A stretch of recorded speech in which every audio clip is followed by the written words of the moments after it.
Olá, sejam bem-vindos ao Concurseja.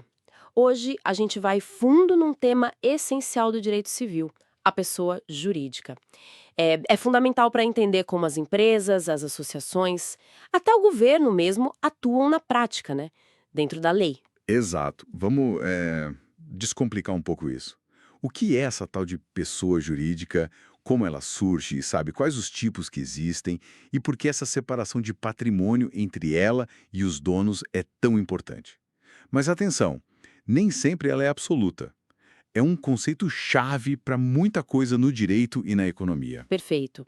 Então, para a gente começar, o que define mesmo uma pessoa jurídica, assim, olhando para o Código Civil? Olha, o Código Civil, lá no artigo 40, ele é bem direto. Define como um ente, uma entidade, né, com personalidade jurídica própria. E, importante, autonomia patrimonial. Quer dizer, ela é reconhecida como sujeito de direitos e deveres, separada das pessoas físicas, dos sócios ou até dos bens que formam ela. Entendi. E, para ser considerada assim, precisa ter alguns elementos. Uma organização, seja de pessoas ou de bens, um objetivo lícito, claro, e a capacidade reconhecida por lei. A existência legal para valer. Começa com o registro do ato constitutivo. Está lá nos artigos 45 e 985 do Código. Certo. E sobre a natureza jurídica? Lembro de umas teorias na faculdade. Ficção, realidade, como fica isso? Ah, sim, as teorias. Tem várias mesmo. A da ficção basicamente diz que a pessoa jurídica é só uma invenção da lei, uma ferramenta. A da realidade já defende que ela tem uma existência própria, autônoma, quase como um organismo social. E o nosso código, qual ele adota? O nosso Código Civil, ele adota uma postura mais pragmática. Ele segue a linha da teoria da realidade, ou seja, ele reconhece que a pessoa jurídica tem sim existência e patrimônio próprios distintos dos seus membros. Isso funciona bem na prática. Faz sentido ser pragmático. E como elas se classificam? O código organiza isso, né? Sim, sim. O código, ali entre os artigos 40 e 44, divide basicamente em dois grandes grupos: pessoas jurídicas de direito público e de direito privado. Ok, e quem são as de direito público? Bom, as de direito público interno são a União, os estados, o Distrito Federal, territórios, municípios e também as autarquias, né? Inclusive as associações públicas. E outras entidades que a lei criar com essa natureza pública, tipo o INSS e as universidades federais. Entendi. Elas agem em nome do interesse coletivo, imagino. Exatamente. Regidas pelo direito público.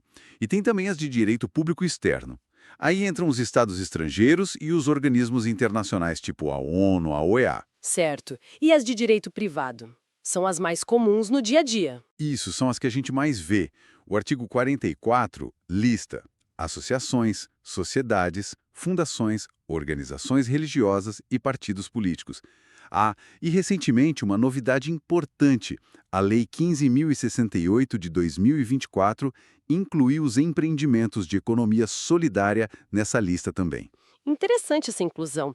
E falando nas de direito privado, como é que uma delas é criada, assim, na prática? O passo a passo. O ponto-chave é o registro do ato constitutivo. Pode ser um estatuto, no caso de associações e fundações, ou um contrato social, para sociedades. Esse documento tem que ser levado ao órgão competente. Que seria? Depende do tipo, pode ser o registro civil de pessoas jurídicas para associações, fundações, organizações religiosas, ou a junta comercial para sociedades empresárias. É nesse documento que vai estar tudo: o nome, a sede, qual o objetivo dela, quem administra, como funciona. E é o registro que dá a ela a personalidade jurídica. Aí ela nasce para a lei. E a capacidade dela? Ela pode fazer tudo que uma pessoa física faz? Não tudo. A capacidade dela é limitada pelo objetivo social definido lá no ato constitutivo e pela própria lei, claro. Ela pode ter direitos, contrair obrigações, ir à justiça, mas não pode praticar atos que são personalidíssimos, que só uma pessoa física pode, como casar, votar. Mas ela pode ter honra, imagem, sofrer dano moral? Pode sim. Esse é um ponto interessante. A súmula 227 do STJ é clara. Pessoa jurídica pode sofrer dano moral. Por exemplo, se a imagem dela for abalada indevidamente. Bem lembrado. Agora, voltando àquela separação patrimonial que você mencionou no início. Isso é regra geral, né? Regra de ouro. É o princípio da autonomia patrimonial, está lá no artigo 50 do Código Civil. O patrimônio da pessoa jurídica não se mistura com o patrimônio dos sócios ou administradores. As dívidas de um, em princípio, não atingem o outro. Isso é essencial para dar segurança jurídica, para incentivar o empreendedorismo. Mas você disse que nem sempre é absoluto. Existe exceção. Existe. É a famosa desconsideração da personalidade jurídica. Ah, sim. Explica um pouco mais. Quando que isso acontece? Acontece quando há abuso da personalidade jurídica. A lei fala em duas situações principais: desvio de finalidade ou confusão patrimonial. Desvio de finalidade seria? Usar a empresa para um propósito diferente daquele para qual ela foi criada, geralmente para prejudicar credores ou cometer atos ilícitos. Tipo usar a empresa de fachada para lavar dinheiro. E a confusão patrimonial? Quando as contas se misturam, o dinheiro da empresa paga a conta pessoal do sócio, o patrimônio se confunde, não dá para saber o que é de quem. Uma bagunça. Nesses casos, se ficar comprovado o abuso, o juiz pode, de forma excepcional, levantar o véu, ignorar temporariamente essa separação e buscar o patrimônio pessoal dos sócios ou administradores que causaram o problema para pagar as dívidas à pessoa jurídica. Nossa, parece uma medida bem séria. E a justiça usa muito isso ou é mais raro? É para ser usada com cautela. É uma medida excepcional, não pode ser banalizada.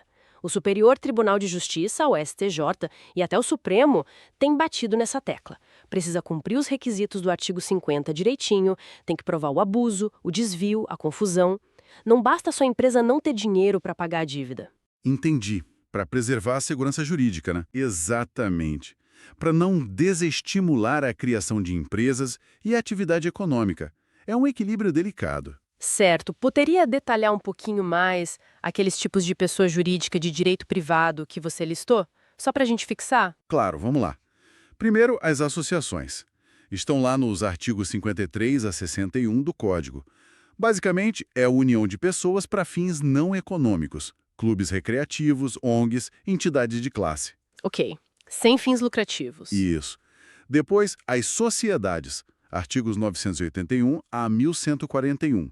Aí o objetivo já é econômico, compartilha dos resultados, dos lucros. Elas podem ser simples, registradas do cartório, ou empresárias, registradas na junta comercial. E dentro das empresárias tem vários tipos, né? Sim, as mais comuns são a Sociedade Limitada, LTDA, e a Sociedade Anônima, SA, que tem uma lei própria, a Lei 6.404 de 76. Certo. E as fundações? As fundações, artigos 62 a 69, são diferentes. O foco não é a união de pessoas, mas um patrimônio, um conjunto de bens, que é destinado a um fim específico, geralmente fins sociais, culturais, religiosos, de assistência.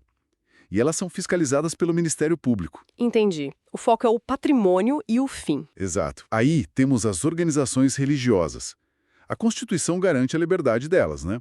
E o Código Civil também reconhece autonomia na sua criação, organização, estruturação interna e funcionamento. E os partidos políticos? Os partidos políticos também são pessoas jurídicas de direito privado, mas tem uma lei específica que regula eles, a Lei 9.096 de 1995. E por último, a novidade. Na autogestão, na cooperação, num modelo econômico mais solidário mesmo. Bem completo.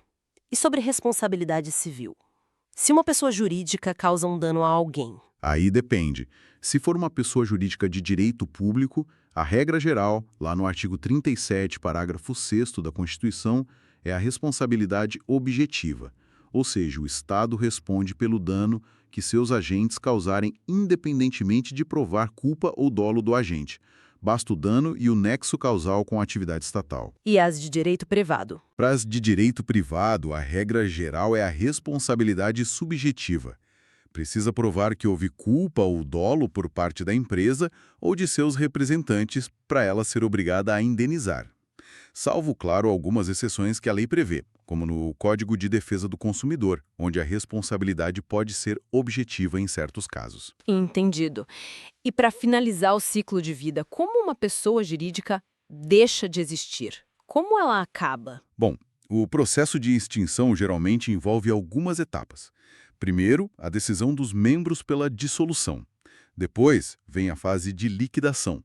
Pagar todas as dívidas, realizar os ativos.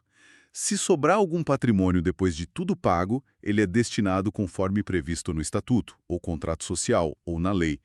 E o passo final, crucial, é o cancelamento do registro lá no órgão competente.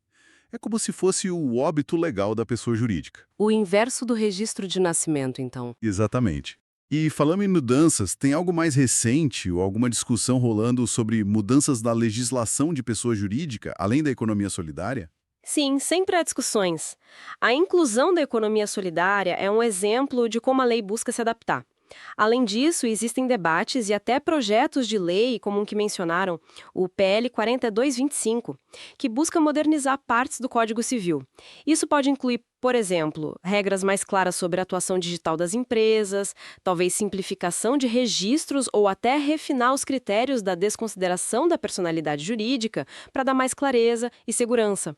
O direito está sempre tentando acompanhar a sociedade, né? Com certeza. Bom, acho que cobrimos bastante coisa. Chegamos ao fim dessa nossa análise sobre pessoa jurídica. Um tema denso, né? Mas muito importante. Recapitulando rapidinho, a gente viu o conceito, a natureza, como elas se classificam em público e privado, como nascem com o registro, sua capacidade de agir, a importância da autonomia patrimonial e a exceção da desconsideração quando tem abuso. E demos uma passada pelos tipos principais. Exato. É um instituto que está sempre em movimento, tentando se ajustar às novas realidades sociais e econômicas. A lei e as decisões dos tribunais buscam sempre esse equilíbrio, dar autonomia para a atividade econômica e social funcionar, mas também garantir a responsabilidade quando rola abuso ou fraude. E fica uma reflexão final, né? Algo que a gente pode pensar. Como é que essa digitalização toda, a inteligência artificial e as novas formas de organização coletiva que estão surgindo, como isso pode desafiar ou até redefinir os limites do que a gente entende hoje como pessoa jurídica no futuro? Ótima questão para a gente levar para casa e pensar. Agradecemos muito a audiência em mais um episódio do Concurseja. Esperamos que essa conversa tenha sido útil para os seus estudos. Continue com a gente nas próximas aulas e não deixe de conferir os outros cursos e materiais disponíveis lá no canal Concurseja para aprofundar ainda mais seus conhecimentos em direito. Até a próxima.